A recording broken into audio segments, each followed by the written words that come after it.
అందరికీ నమస్తే. ఈ వీడియోలో వచ్చేసి intermediate first year economics Andhra Pradesh వాళ్ళది 2024 ఇంపార్టెంట్ లిస్ట్ చూస్తున్నాము. దీంట్లో వచ్చేసి 10 మార్క్స్వి అలాగే 5 మార్క్స్ ఇంకా 2 మార్క్స్వి మొత్తంగా చూద్దాం. ఇక్కడ ఏంటంటే మీరు మామూలుగా మొత్తం అన్ని చదువుకోగలిగితే బెటర్, మీరు అవుట్ ఆఫ్ స్కోర్ చేసుకోగలుగుతారు. ఇంక ఇంపార్టెంట్ లిస్ట్ కావాలి అని అనుకున్న వాళ్ళు ఈ వీడియో అనమాట. దీంట్లో కూడా కొన్ని క్వశ్చన్స్ ఎక్కువగా ఇవ్వడం జరిగింది. మేము అన్ని చదవలేము అని అనుకున్న వాళ్ళకి ఇక్కడ నేను చూడండి రెడ్ కలర్ పెన్ తో టిక్ పెట్టాను కదా, ఈ మాత్రం చదువుకున్నా కూడా ఈజీగా పాస్ అయితే అయిపోతారు. అలాగే ఇంకొన్ని రోజుల కంటే ఎగ్జామ్స్ దగ్గరకు వచ్చేసరికి మన ఛానల్లో మనం గెస్ట్ పేపర్స్ రిలీజ్ చేయడం కూడా జరుగుతుంది. సో అది కూడా మీరు కావాలనుకుంటే చూడొచ్చు.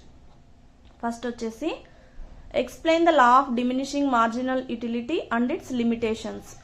తర్వాత critically examine the law of equimarginal utility or explain the consumer's equilibrium with the law of equimarginal utility.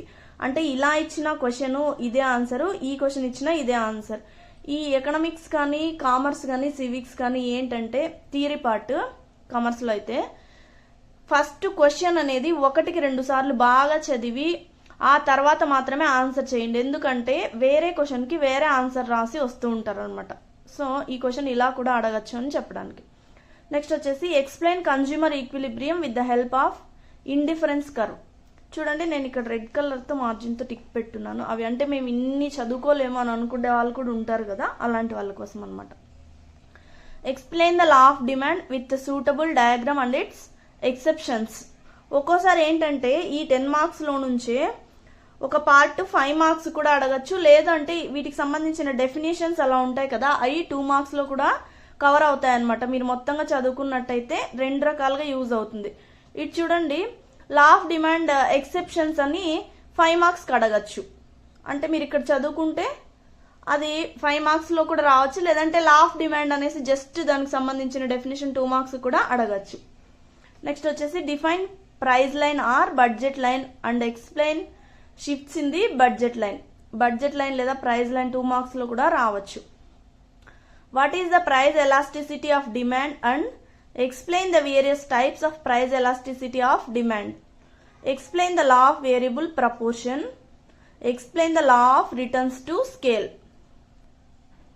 Next వచ్చేసి explain the classification of markets. ఇక్కడ చూడండి మార్కెట్స్ కి సంబంధించి మార్కెట్ డెఫినేషన్ అడగచ్చు, లేదంటే దీంట్లో ఏదైనా ఒక టైప్ ఇచ్చి దాన్ని 2 మార్క్స్ కి అడగచ్చు అనమాట. Elucidate the features of perfect competition. Describe price determination in the perfect and imperfect competition. ఇక్కడ 2 క్వశ్చన్లు ఉన్నాయి చూడండి, పర్ఫెక్ట్ కాంపిటీషన్ కి సంబంధించి ఇంపర్ఫెక్ట్ కాంపిటీషన్ కి సంబంధించి. 2 మీరు కాన్సెప్చువల్ గా నేర్చుకున్నట్టయితే ఈజీగా ఉంటుంది. Explain marginal productivity theory of distribution. What is meant by real wages? What are the factors that determine real wages? Real wages అని 2 మార్క్స్ లో కూడా అడగచ్చండి, లేదంటే ఫ్యాక్టర్స్, రియల్ వేజెస్ ఫ్యాక్టర్స్ అని 5 మార్క్స్ లో కూడా అడగచ్చు.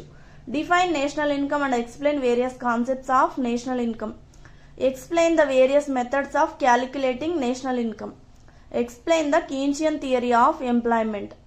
Describe the various methods of redemption of public debt. Explain the functions of money. తర్వాత discuss how the Keynesian theory is an improvement over the classical theory of employment. ఇక్కడ చూడండి money definition అడగచ్చు 2 marks లో, అంటే మీరు ఇక్కడ చదువుకున్నట్టయితే అక్కడ కూడా యూజ్ అవుతుంది. Describe the functions of commercial banks. Commercial bank అంటే కూడా అడగచ్చు 2 మార్క్స్ లో. తర్వాత explain the functions of central bank or describe the role played by the RBI. RBI అన్నా సెంట్రల్ బ్యాంక్ అన్నా 2 ఒకటే, కన్ఫ్యూజ్ అవ్వద్దండి. Define inflation. Explain causes and impact of inflation. ఇక్కడ కాజెస్ ఉన్నాయి, తర్వాత ఇంపాక్ట్ ఆఫ్ ఇన్ఫ్లేషన్ అంటే 2 questions. Calculation of mean, median and mode. ఇవి problem కి సంబంధించినవి, లాస్ట్ చాప్టర్. దీంట్లో ఇలా 5 మార్క్స్ కి అడగచ్చు, లేదంటే డెఫినేషన్ లో 2 మార్క్స్ కి అడగచ్చు ప్రాబ్లమ్స్ కి సంబంధించి. ఇంతవరకు 10 మార్క్స్ లో అయితే ఇవి ఎప్పుడు అడగలేదు, కాకపోతే మన సేఫ్టీ కోసం అని ఇక్కడ ఇంపార్టెంట్ లిస్ట్ లో ఇవ్వడం జరిగింది. 5 మార్క్స్ వచ్చేసి distinguish between micro and macro economics. తర్వాత free goods and economic goods. ఇవి డిఫరెంట్ క్వశ్చన్స్, డిఫరెన్సెస్ 2 ఒక దగ్గర ఉంటాయని ఇలా రాశాను అనమాట. Characteristics of wants, various types of utility, Jacob Viner's definition, properties of indifference curve. Indifference curve already ఒక దగ్గర మనకు 10 మార్క్స్లో కవర్ అయింది చూడండి.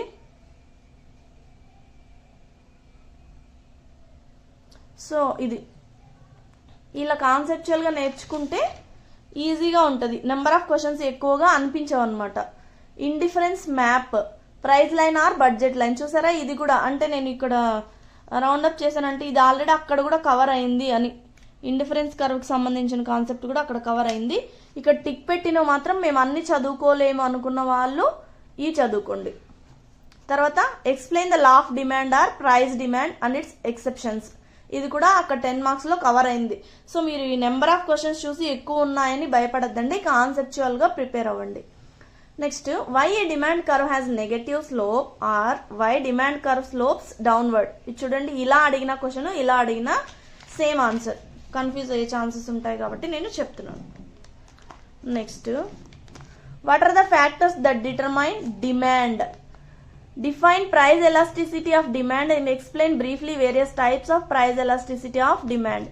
Distinguish between internal economies and external economies. What is meant by price discrimination? What are the methods or types of price discrimination? Compare perfect competition and monopoly markets. Explain the concept of distribution. What are the factors that determine factor prices? Explain quasi rent and scarcity rent. చూడండి, ఇలా quasi rent లేదా scarcity rent అండి, రెంట్లో types ఉంటాయి కదా, అలాంటివి 2 మార్క్స్లో definitions అడిగేకి ఛాన్సెస్ ఉంటాయి. సో మీరు ఇక్కడ కవర్ చేశారంటే అక్కడ మీరు చదవాల్సిన అవసరం ఉండదు. Explain the components of gross interest and net interest. What are the factors and components of national income. What is national income at factor cost. What is the relationship between per capita income and population? Next, discuss the implications of classical theory of employment. Supply creates its own demand. Comment on this statement. దీనికి tick marks ఉన్నాయి చూసుకోండి, నేను మళ్ళీ ప్రతి క్వశ్చన్కి స్పెసిఫిక్గా mention చేయట్లేదు. Explain the criticism against the classical theory of employment. Explain the wage cut policy of Pigou. Distinguished between aggregate supply price and aggregate demand price. Explain the concept of effective demand. What are the sources of public revenue? Public debt, public revenue రెండు ఒకసారి చూసుకోండి, అంటే మనకు income ఏంటి అలాగే మనము ఏ విధంగా ఖర్చు పెడతాం అనే విధంగా అనమాట. List out various items of public expenditure. State any 3 definitions of money. Which definition do you consider better and why? Explain the concept of legal tender money. Explain why the central bank is called banker's bank. Distinguish between demand pull and cost push inflation. ఇంకా కొన్ని ఉన్నాయి చూడండి. State the types of inflation. ఇది already cover అయింది అనుకుంటున్నా. అవును, ఇన్ఫ్లేషన్కి సంబంధించి అక్కడ వచ్చింది కాన్సెప్ట్లో, అంటే 10 మార్క్స్లో. Enumerate the measures for control of inflation. What is relationship between economics and statistics? ఇవి last chapter questions. Explain the geometric diagram. What are the bar diagram and pie diagram. Calculate arithmetic mean in direct method and indirect method. Mean, median, mode దానికి సంబంధించి problems ఉన్నాయి కదా, అవి 5 మార్క్స్లో అడగడానికి chance ఉంది కాబట్టి ఇవి లాస్ట్ చాప్టర్ నుంచి ఈ క్వశ్చన్స్ ఉంటాయన్నమాట. నెక్స్ట్ 2 మార్క్స్ చూద్దాం. Economic goods, capital goods, intermediary goods, wealth, utility. ఇది చూడండి, నేను ఇక్కడ రెడ్ కలర్తో రౌండప్ చేశాను కదా, ఇవన్నీ మనకు 10 మార్క్స్లోను లేదా 5 మార్క్స్లో ఆల్రెడీ కవర్ అయినాయని అర్థం. సో ప్రైజ్, తర్వాత choice problem, deductive method, inductive method, MRS, cardinal utility, ordinal utility, price line ఇది కూడా కవర్ అయింది చూడండి, total utility, marginal utility, consumers equilibrium. ఇవన్నీ అక్కడ 10 మార్క్స్ లేదా 5 మార్క్స్ క్వశ్చన్లో వచ్చింటాయి. అంటే అక్కడ మీరు డెఫినేషన్స్ కంపల్సరీ నేర్చుకొని ఉంటారు కాబట్టి అవి ఇక్కడ మీకు మళ్ళీ చదవాల్సిన అవసరం ఉండదు. కాకపోతే మీకు లిస్ట్లో ఇవన్నీ ఉండాలన్నట్టు నేను యాడ్ చేయడం జరిగింది. తర్వాత demand schedule and its types, demand function, Giffen paradox or Giffen goods, price demand or law of demand, income demand, cross demand, arc method, price elasticity demand and all elasticity of demand types అని రాశాను. అంటే demand price elasticity demand అని అడగచ్చు, లేకపోతే దీంట్లో types ఉన్నాయి కదా, ఏదైనా ఒకటి ఇచ్చి 2 మార్క్స్కి అడగచ్చు అనమాట. Production function, law of supply, factors of production, average cost, marginal cost, market and its types, ఇది కూడా అక్కడ వచ్చింది చూసారా. తర్వాత నేషనల్ మార్కెట్, మోనోపోలీ, ఇవి కూడా కవర్ అయింది. Monopolistic competition, duopoly, equilibrium price, price discrimination, selling cost, market period, contract rent, economic rent, ఇవి కూడా వచ్చినాయి. కాకపోతే సపరేట్గా నేమ్స్ మెన్షన్ చేయలేదు. రెంట్ అండ్ ఇట్స్ టైప్స్ అని ఇచ్చినాను కదా నేను, ఎకనామిక్ రెంట్. మీరు ఏమనుకుంటారంటే ఎగ్జామ్ అయిపోయిన తర్వాత లిస్ట్లో లేవు అని ఈజీగా అనేస్తారు. కాకపోతే అక్కడ ఉన్నాయి అని చెప్పడానికి నేను వీటికైతే రౌండప్ చేయలేదు. రెంట్ టైప్స్ అయితే ఆల్రెడీ మీకు లాంగ్ ఆన్సర్ క్వశ్చన్లో వచ్చింది. స్కేర్సిటీ రెంట్, క్వాజీ రెంట్, తర్వాత ట్రాన్స్ఫర్ ఎర్నింగ్స్, రియల్ వేజెస్ కూడా అక్కడ వచ్చింది కదా, రియల్ వేజెస్ కూడా కవర్ అయింది. గ్రాస్ ఇంట్రెస్ట్, నెట్ ఇంట్రెస్ట్, తర్వాత gross profit and net profit. Next వచ్చేసి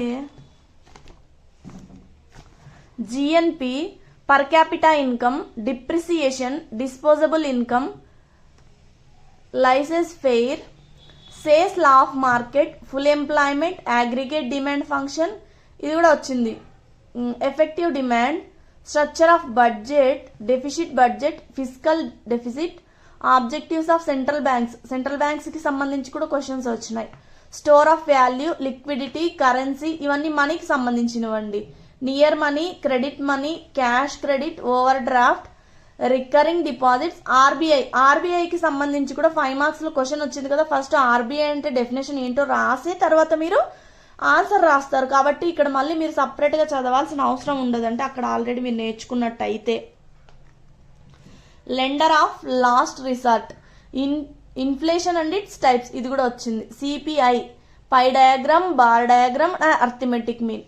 ఇక్కడ చూడండి మోర్ దాన్ 20 అని రాశాను నేను. More than 20 questions already long answer questions లో కవర్ అయి ఉన్నాయి. ఇక్కడ మీరు నెంబర్ ఆఫ్ క్వశ్చన్స్ చూసి కన్ఫ్యూజ్ అవ్వద్దు, మీరు కాన్సెప్చువల్ గా నేర్చుకోండి. అలా నేర్చుకున్నట్టయితేనే మీరు ఎగ్జామ్ లో ఈజీగా ఆన్సర్ చేయగలుగుతారు. మెయిన్ ఏంటంటే ఈ ఎకనామిక్స్, కామర్స్, సివిక్స్, ఈ థియరీ సబ్జెక్ట్స్ కి వచ్చేసరికి టైం మీకు సరిపోదు ఆన్సర్ రాయడానికి. సో మీరు ఎంత థరోగా నేర్చుకున్నట్టయితే, ఎంత బాగా ప్రాక్టీస్ చేస్తుంటే మాత్రమే మీరు ఎగ్జామ్లో నీట్గా రాయగలుగుతారు. సో ఇదన్నమాట ఫస్ట్ ఇయర్ ఎకనామిక్స్కి సంబంధించి important list. All the best for your exams. Thanks for watching Trilokya 6600. మా వీడియోస్ నచ్చితే తప్పకుండా లైక్ చేయండి. వేరే సబ్జెక్ట్స్ ఇంకేమైనా కావాలనుకుంటే తప్పకుండా కామెంట్ చేయండి. మేము వీడియోస్ చేయడానికి 100% ట్రై చేస్తాం.